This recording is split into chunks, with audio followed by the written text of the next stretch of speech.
सोनू बाजार में झगड़ा कर दिस। झगड़ा कब रे? मैं तो फोन काम करत रही। हाँ मैं भी सुने हूँ कि दुकानदार ला सोनू में गाली देत रही। झूठ बोला तो पता है नहीं।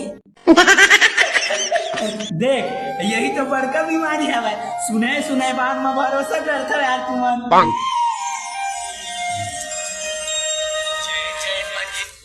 हेलो हाँ अबे किसान मोर सुना मांग की परसों के नया प्रेमिका बन गए।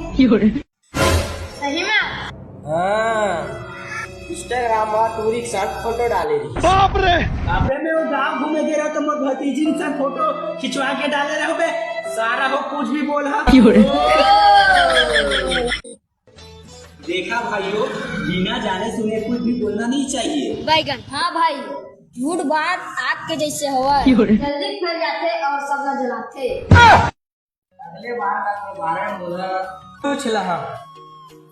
हाँ सही कहा था, नहीं तो हमारे इंस्टाग्राम वाले पत्रकार बन जाए। चलो अब चाय पीथन, नहीं तो फिर आपको फैल जी कि हम झगड़ा करथन। हाँ सही कहा था।